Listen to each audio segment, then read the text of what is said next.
أعوذ بالله السميع العليم من الشيطان الرجيم بسم الله الرحمن الرحيم الحمد لله رب العالمين والعاقبة للمتقين ولا عدوان إلا على الظالمين والصلاة والسلام على عبده ورسوله محمد وعلى آله وصحبه ومن اتبعهم بإحسان إلى يوم الدين. Të dashur dhe nderuar vëllezër të pranishëm në këtë xhami, vazhdojmë me mezhliset tona në këtë kopsht të burrave të devotshëm, të grumbulluar dhe përmbledhur nga imami i madh Imam Nevaviu rahimahullahu taala, i cili në këtë libër ka përmbledhur ajete nga Kurani fisnik dhe hadithet e pejgamberit sallallahu alaihi wasallam, me të cilat janë ndriçon besimtarit rrugën e tij drejt Allahut subhanahu wa taala. Edhe sot jemi në hadithin 661 me radhë që nga fillimi i librit, hadithi i tretë në këtë kapitull, ku Imam Nevaviu rahimahullahu taala thot: Wa an Auf ibn Malik radiyallahu anhu qal sami'tu Rasulallahi sallallahu alayhi wa sallam yaqul khiyaru a'immatikum alladhina tuhibbunahum wa yuhibbunakum وتصلون عليهم ويصلون عليكم وشرار أئمتكم الذين تبغضونهم ويبغضونكم وتلعنونهم ويلعنونكم. قال قلنا يا رسول الله أفلا ننابذهم؟ قال لا ما أقاموا فيكم الصلاة لا ما أقاموا فيكم الصلاة. رواه مسلم. Auf ibn Malik radiallahu anhu thot: kam dëgjuar pejgamberin sallallahu alaihi wasallam duke thonë: me të vërtet pryesit tuaj më të mirë janë ata të cilët ju i doni dhe ata ju duan juve. Ju luteni për ta dhe ata luten për ju. Kurse pryesit më të këqij tuajit janë ata që ju i urreni dhe ata ju urrejnë juve. Ju i mallkoni dhe ata ju mallkojnë juve. E i tham pejgamberit sallallahu alaihi wasallam: atë prishim beslidhjen me ta. Tha pejgamberi sallallahu alaihi wasallam: jo, përderisa ata e falin namazin, jo, përderisa ata e falin namazin. Këtë hadith e transmeton Imam Muslimi në Sahihun e tij. Na i kemi bërë disa mezhlise në lidhje me sharimin e këtij hadithit pejgamberit sallallahu alaihi wasallam, dhe erdhën te pjesa e shkëputjes së beslidhjes së besimtarëve me pryesit e tyre. Dhe u mundua me sqaru se pryesit besimtar mund t'jenë besimtar që zbatojnë ligjin e Zotit, dhe ata kërkojnë dhe meritojnë respekt dhe bindje. Pryesit jo besimtar që nuk qeverisin me ligjin e Zotit, ata nuk meritojnë dhe nuk u takon respekti dhe bindja në aspekt fetar. Dhe janë të tjerët që janë besimtar, zbatojnë pjesë të ligjit dhe tjera lanë. Atëherë besimtarët i binden në pjesën që është në përputhje me ligjin e Zotit, dhe nuk u binden në pjesën që ata urdhnojnë ose veprojnë jashtë ligjeve të Zotit. Do thot, çështja ka të bën me zhvillimin e shoqërisë. Nëse besimtarët musliman jetojnë në një shoqëri ku pryesit e tyre nuk i qeverisin me ligjin e Zotit dhe e pengojnë përhapjen e fesë së Zotit, atëherë ngelet detyrë e muslimanëve me ndryshuar kushtet. Mirë po, kjo detyrë e tyre ndërlidhet me mundësinë fizike të tyre për me ndryshu. E se kanë mundësi me ndryshu, e ndryshojnë. E se s'kanë mundësi me ndryshu, bëjnë sabër dhe punojnë për t'i siguru kushtet e ndryshimit të gjendjes. Edhe ndryshimi i shoqërisë nuk fillon drejt për drejti me ndryshimin e pushtetit, por fillon me ndryshimin e individit. Ndryshon individi, ndryshon familja, ndryshojnë familjet, ndryshojnë zona ndryshme të shoqërisë, derisa të piqen kushtet kur shumica e shoqërisë mendon se ky pushtet duhet ndryshohet me një pushtet më të mirë, atëherë ata e marrin vendimin në krye me dietarët e vendit për me e ndryshu atë pushtet. Dhe andaj, këtu pejgamberi sallallahu alaihi wasallam i tha, atë prishim beslidhjen me ta, tha jo përderisa ata e falin namazin. E falja namazit e përmendur këtë hadith i ka dy porësi. E para përderisa ata vetë falen. E tash në këtë kohë ka shumë pushtetar në botën islame që falen publikisht, që dalin në xhamia në manifestime dhe mënyrë domethënë manifestuese. Mirë po, a falen ata çdo herë? Kjo është pikpyetje. Sepse do thotë nuk tregohet pjesa private e jetës tyre. Nëse falen gjithmonë edhe kanë ngale namazin, sigurisht se ata njerëz kanë iman që kanë ngale islamin. Ama nëse falen vetëm në mundësi publike si që janë bajramet për shembull, edhe kështu nuk falet, nuk vlen ky hadith për ta. Se ata kalojnë nga faza e besimtarëve në fazën e munafikëve, që falen për sy e faqe. Falen në momente kur domethënë të tjerët i shohin, edhe nuk falen momentin kur janë vetë. Megjithëse namazi është detyrë dhe obligim për besimtarin të gjitha kohrat dhe të gjitha situatat, nuk ka asnjë rast ku dikush amnestohet nga namazi. E dyta, kuptimi i dytë i këtij hadithit është përderisa ata falen dhe japin rëndësinë e duhur namazit. Domethënë, ata vetë falen, po gjithashtu punojnë edhe sjellin ligje, institucione që e ndihmojnë shoqërinë me u lidh me namaz. Do jo veç për vete. Domthon, sikur se ka në hadith, jo përderisa ata e falin namazin, është përdor la ma aqamu fikumus salah. Jo përderisa ata e falin namazin në mesin tuaj, domthon e bëjnë namazin të rëndësishëm në mesin e shoqërisë tuaj. Që ata falen për vete po edhe punojnë që shoqëria këtë falet. E kjo është, ky kuptimi i dytë është më i madh se kuptimi i parë. Kuptimi i parë ka të bën me te si individ. Mirë, po në këtë rast kryetari nuk shikohet në jetën e tij private individuale, po shikohet se atë pushtet që e ka marrë dhe atë pushtet që e ka dhënë Zoti, a ka me shfryzu me ngrit fjalën e Zotit, a ka me shfryzu me përhap mësimet e Zotit, apo ka me shfryzu veç për vete, si që ndodhë fatkeqësisht me shumë pushtetarë në bocat. Edhe andaj, la ma aqamu fikumus salate, jo përderisa e falin namazin mesin tuaj, e ka qëllimin e kuptimit dytë, se ti nuk je njeri privat, je njeri publik. Edhe ti nuk duhesh me pas gale namazin veç për vete, po duhesh me pas gale namazin edhe për popullin tanë. A e fal popull jot namazin as e fal.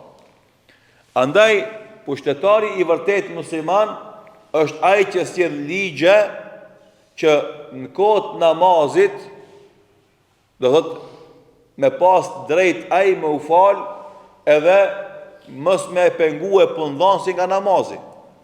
Siç ka qenë për shembull gjatë kohë në Saudi, kur thirrte ezani mbylleshin dyqanet. E kjo është domethënë jo vetëm mu fal, po edhe me nimu popullin tanë mu fal. Kjo nënkupton që ditën e xumon, kohë namazit xumos mu ndalu puna. Jo mu leju falja, po mu ndalu puna. Sepse kohë namazit xumos është e ndalu me tregtia dhe puna. Ende një pushtetar musliman i cili e ka gale namazin, edhe mundohet me aletu popullit vetë falë namazit, ai është pushtetar musliman që meriton respektin edhe bin. Normalisht në shtetet muslimane, ditë e xumos është ditë jo pune. Edhe ma automatizëm kush falet dhe kush s'falet, mundësi me e falë ka garantume. Mirë po, falja e peskove të namazit, shumicën e shteteve muslimane nuk është obligim me mshel dyqanin, as nuk është obligim me falë çdo namaz. Tash edhe në Saudi, më nuk është si përpara. Përpara, kur thirrte ezanin mbylleshin dyqanet edhe keq shkonin në xhami, tashmë nuk është obligim me mshël dyqanin, kush do të shkon falet, kush do nuk shkon falet, ama do thot përsëri ka mbet namazi i rëndësishëm tek shoqëria muslimane në Saudi për shkak të qëndrimit rigoros të dietarëve musliman atje ndaj atij që e lën namazin. Andaj kjo pjesë e hadithit, la ma aqamu fikum as-salah, mos e prishni beslidhen me ta përderisa ata e falin namazin, i ka këta dy kuptime që na duhet mi pas parasysh në kuptimin e këtij hadithit të pejgamberit sallallahu alaihi wasallam. Pas kësaj vjen do thot meselja tjetër e asaj që fillova me të muhabetin, ndryshimi i gjendjes. Shife, obligim i muslimanëve është që me zbatu drejtësinë. Muslimanët si individ, muslimanët si shoqëri dhe muslimanët si pushtetar. Qëllimi kryesor i islamit është me jetu sipas rregullave të drejtësisë. E rregullat e drejtësisë gjenden në shariatin islam. Edhe na si musliman duhet me pas të qartë, edhe duhet me kuptu mirë, edhe me pas pjesë pa diskutueshme, të pa luhatshme të imanit ton dhe të islamit ton, se i vetmi ligj i cili i përmbush të gjitha nevojat e njerëzve dhe i plotson të gjitha kriteret e drejtësisë dhe garanton siguri, stabilitet dhe zhvillim, është vetëm ligji i Allahut xhelal. Këtë duhet me pas akide besim. Kush nuk e beson këtë gjë, ka pikpyetje të mëdha në imanin e tij. Është shumë më rëndësishme mi kuptu këto gjëra mirë. Sepse na, për shkak se tash jetojmë rrethana ku është vështirë me zbatu ligjin e Zotit, kjo nuk do me thonë që na me thonë valla s'ka gala, ka ligj Zotit, s'ka ligj Zotit. Se kjo do më thonë qetë për imanit. Edhe na për këtë mesele kemi fol në disa hadithe më herët, edhe kemi treguar rëndësinë e besimit se vetëm ligji i Allahut është ai që duhet qeveriset bota me te dhe se ja shef hajrin njerëzimi ato momente kur bota qeveriset dhe udhëhiqet me ligjet e Allahut subhanahu wa taala. Dhe për këtë arsye edhe dietarët, edhe besimtarët e thjesht vazhdimisht duhet me insistu që në krye të tyre me qenë ata që janë të drejtë dhe që synojnë drejtësinë. Dhe asnjëherë mos më u pajtu me padrejtësinë. Ani pse pushtetari diktatorial, zullumqar, tiran, despot, kërcënon, e të frikson me burg, me vrasje, me pengesat të zhvillimit tanë ekonomik e profesional, ti si besimtar, ti si dietar, duhesh me luftu për drejtësi, të gjitha rrethanat edhe të gjitha kushtet. Le të kushton sa të kushton. Pse? Se drejtësia është për qëllimeve kryesore të shariatit islam. Edhe hoxhallarët, edhe dietarët, edhe intelektualët, edhe besimtarët duhet edhe këtë çështje me kuptu mirë, edhe vazhdimisht me qenë në rreshtin e drejtësisë. Se na e shohim vazhdimisht edhe të hoxhallarët, edhe të intelektualët, edhe të xhamati fatkeqësisht ku është interesi është ai. Ama pse është interesi me padrejtësinë, ai se këshir këtë punë si duhet. E kjo është gabim.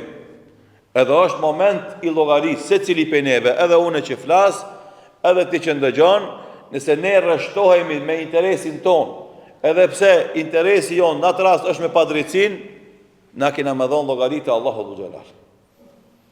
Andaj nuk është veç përkraja publike e padrejtësisë bashkëpunim me te, po edhe heqja para padrejtësisë është bashkëpunim me te. Andaj Allahu xhalal do thot kur flet për ndëshkimin e zullumqarëve, thot ndëshkoni ata dhe pasuesit e tyre. E pasuesit e tyre janë ata që i përkrahin dhe ata që heshtin kashë zullumit të tyre. Besimtari i vërtet edhe i drejt, edhe i sakt, edhe i devotshëm është ai i cili e lufton padrejtësinë të gjitha situatat dhe rrethonat, pse ai e din, është i bindur, sikur se kemi treguar gjithashtu në shumë hadithe, në shumë mexhlise, se as risku i tij, as e gjeli ti nuk varet nga pushtetari zullumqar. Kjo shumë është më rëndësi me kuptu, edhe kjo është pjesë akidës. As rrezku i ti, as e gjeli ti nuk është i lidhun me pushtetarin zullumqar. Ato janë lidhur me Allahun dhul xhelal. Ai pushtetari zullumqar as ka mundësi me ta paksu pasurinë, as ka mundësi me ta shtu. Edhe gabimi më i madh i njerëzve është që mendojnë se si të kanë lidhje me pushtetin bëjnë pare. Ti mundesh me hajni me bë pare, me keqpërdorim pushtetit, ama këtë kime e vjellat, edhe në dunjë edhe në ahiret.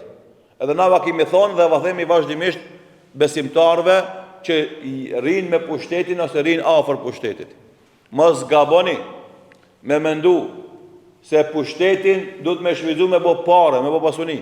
Se një ditë kime e vjell, nëse atë pasuri ki fitu padrejtisht, me keqpërdorim, me vjedhje, me malverzime, me manipulime, kime e vjedh, edhe kime dhënë llogari për çdo dinar që e ke marrë pa të drejtë. E duhesh me amenu vdekjes o vëlla. Nuk është let momenti i vdekjes. Kejt kime i dhënë llogari për të gjitha situatën. Ma mirë me kon njëri i parëndësishëm, e me halal, e me djersë, edhe me pas llogarin e lehtë edhe të pastër kur vdesh, se sa ndoshta ki bo pare, ki bo pasuri, ama për atë pasuri kemi dhënë dy përgjigje. Ku e ke fitu edhe ku e ke harxhu. Gabimin më të madh që e bëjnë sot shumica e muslimanëve tonë, edhe këtu që jemi në xhami, se kanë herë na amnestojmë vetveten, për krahjet tona politike i bëjmë bazë interesit ton personal. E kjo është niveli më i ulët i gjykimit edhe vlerësimit. Nuk ka përulje në çmim që ja bën njëri vetvetes më të madh se sa kjo. Me shit veten e vet për pak fitim dynjaje. Ty je njëri që Allahu të ka ngritur mbi gjitha krijesat. Ka dhënë amanetin më të madh për cilën e fjalës së fesë Zotit. E ti e shet veten për një përfitim të vogël. Para më ndohaj gale ka ardhur për një dritare, për një derë, e shet ti veten tonë. Për një përfitim, për një fes mille dhe për disa litra vaj. Ku e ki dignitetin, ku e ki krenarin, ku e ki burnin, ku e ki atë emën të madhë që ti shpesh herë gjokës, unë jam filone, unë jam ky, unë jam aj. E kur vjen puna ti shitesh për shumë pak. Edhe muhabetin shumicën e mezhliseve bëhat, do thotë unë e këshiri interesin tem, unë e këshiri fitimin tem. Unë, po kështu nuk ndryshohet gjendja. Tu nuk përmisohet gjendja. Që vesh kanë të ubo ma keq. Kjo vlen për gjithë, edhe një herë se kam thonë vazhdimisht, kjo nuk ka lidhje me parti politike, as me opcione politike. Ka të bën me gjithë situatën e zhvillimit shoqëror. Kjo s'ka të bën vesh me procesin e zgjedhjeve, s'ka të bën vesh me punën e pushtetarëve në pushtetin lokal apo atë qendror, po ka të bën të gjitha mejdanet edhe nivelet e zhvillimit edhe punës. Krejt. Edhe ai tregtari, edhe ai që punon privatisht, edhe ai që punon krejt, na duhet me qenë të atill që me kon drejt me vetveten edhe me tjerë. Mos me keq përdor situatat, mos me keq përdor rrethanat, mos me keq përdor njerëzit, mos me keq përdor edhe ibadetet keq përdoren tash. Edhe ibadetet keq përdoren. Mos flasim domethënë për punët e politikës e për punët e biznesit. E për këto arsye na themi o musliman, keni frikë Allahut. Edhe le të jetë synim i juaj në jetë vazhdimisht të jemi të drejtë, gjykojmë me drejtësi, ta përkrahim të drejtën dhe të kontribuojmë për drejtën kurdo që vjen situata dhe kushdo që e ka atë drejtë në kohët e ndryshme. S'ka lidhje kush është. Kushdo që e ka të drejtën, me atë jemi na. Atë e përkrahim na. Edhe atë e ndihmojmë na. Kështu du të me qenë regulli i besimtarëve dhe kështu atër ka mundësi me ndryshu gjendja e një shoqërie. Nëse gjithë na shkojmë ka interesi jonë personal, e shojmë karierën tonë, e shojmë avansimin tonë, e shojmë përfitimin tonë, të ardhmen tonë personale, familjare, atër kjo punë nuk ka me ndryshu. E tash vinë këta Maqedon të na, këtu në këtë shtet, e thëjnë nuk bëhet ky shtet. Pse s'bëhet ky shtet? sepse secili prej atyre që janë pjesë e këtij shtetit kanë shikuar me vjedh këtë shtet. Edhe normalisht nëse secili shikon me vjedh këtë shtet nuk bëhet shteti. Ama nëse secili prej neve shikon me shërby këtë shtet, atëherë bëhet shteti. Se shteti nuk janë funksionarët nalë që janë. Edhe për këtë themi na se këtu fillon edhe gabimi konceptimit. Shteti nuk është ai që është pushtetar momentan. Shteti jemi na. Nëse na jemi zullumqar kena me pru. Nëse na jena të drejtit kena me i pru. Ama kur dalin proceset gjithdojë, flasë për shtetet zullumqare diktatoriale, që ata edhe tek procesi i votimit ndërhyjnë edhe i manipulojnë numrin e votave, edhe sikur se dihet në shumicën e vendeve muslimane fatkesisht kryetarët atyre shtete fitojnë me 97-98% të votave, që s'ka mundësi kur me ndodhe e punë. Domthonjë ata sikur se e bëjnë si Barcolet një herave në Egjipt kishte pas zgjedhje, edhe normalisht njerëzit kishin tentuar me ndryshu situatën, me votu kundër atij kandidatit presidencial zullumqar, edhe kur dalin fund rezultatet dalin me 98%, 99% ka fitu ai kandidat zullumqar, edhe del ai në fjalimin e parë thotë që popull, dikush për ju kishte gabuar në votimin e vet, na e korrigjum atë gabim. Edhe e plotësum numrin sa është dashur me dalë. Domethënë dikush ka votuar kundër, na kena korrigjuar atë gabim, kena vë edhe votin e tij kena bën favorin ton. E tash kjo situatë kërkon ndryshim pak më radikal në vetdije edhe për plasje me atë zullum të zullumqarit.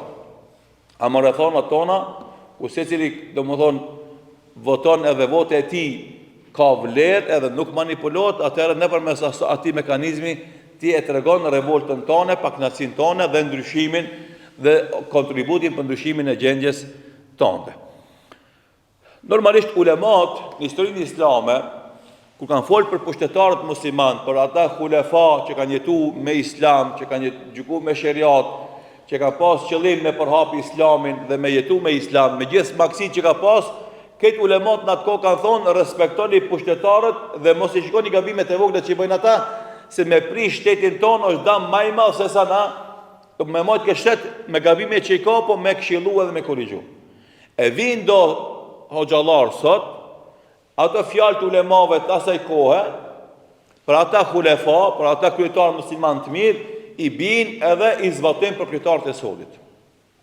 Mirë, po te kryetarët e sotit, na e përmendën punën e namazit si individ e namazit pushtetar, është edhe një problem shumë i rëndësishëm që fatkeqësisht shpeshherë e nxjerrin nga analiza. Ato janë marrëveshje ndërkombëtare që i bëjnë shumë shtete muslimane sot, marrëveshje të cilat kërkojnë prej atyre pushtetarëve musliman ta pengojnë zhvillimin e islamit. Ata nuk e kërkojnë drejt për drejti si fjali pengimi i zhvillimit të islamit. Po ligjet për shembull të organizata ndryshme të Kombeve të Bashkuara për organizimin e familjes, për pengimin e martesave të hershme, për pengimin e shtimit në fëmijë, ligjet për abortin, për shembull. Këto janë ligje që vijnë dash me rregullat e islamit. Insistimin në ndryshimin e plan programeve shkollore në shtetet muslimane. E në shkrimi i këtyre marrëveshjeve, aleancat botnore për përkrahje të shtetit sionist, për shembull.